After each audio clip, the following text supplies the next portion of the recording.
የኢትዮጵያ ቡናችን ብቻ አይደለም የሚያመረክነው። ይኸው እዚህ ከመጣሁ በኋላ ቡናው በቀዝቃዛው ተፈልቶም በቀዝቃዛውም እለዋለሁ። ከየት ይምጣ ምርቃና ከየት ይምጣ? ለካ ሚስጥሩ ሀሜቱና እጣኑ ነው። እና እባካችሁ ሰብሰብ ብለን አንድ ቀን ለመኖር ነው የምኖረው ለመሞት ነው የምኖረው? አይ ለመኖር ነው ምለፈው የምጠገረው ለመኖር ነው። ግን መጨረሻ ላይ እንደምሞት እያወቁት ለምን ራሴን ለመኖር ብዬ የምሸውደው?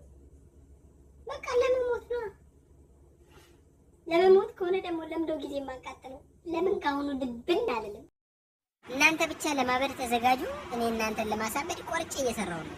ምንድነው ደግሞ አሁን ከህፃን ልጅና ከትልቅ ሰው በእድሜ የሚበልጠው ማን ነው? ያ ማለት አብዛኛው ሰው እንደምናውቀው 80% ከ60 እስከ 70 ባለው እድሜው ነው የሚሞተውና አንድ የ50 ዓመት ወይም የ60 ዓመት ሽማግሌ ለመሞት 10 ዓመት ቢበዛ 20 ዓመት ነው የቀረውና አንድ የ10 ዓመት ህፃን ልጅ ደግሞ ለመሞት 50 ዓመት 60 ዓመት ይቀረዋል። ስለዚህ ገና ወደፊት ብዙ እድሜ ያለው ህፃኑ ነው። ስለዚህ በእድሜ ይበልጠዋል ትልቁ ሰው ነው። ትልቅየው ሰውዬ 50 ዓመት 60 ዓመት ስለኖረ ህፃኑን በእድሜ ይበልጠዋል። ማን ነው በእድሜ የሚበልጠው?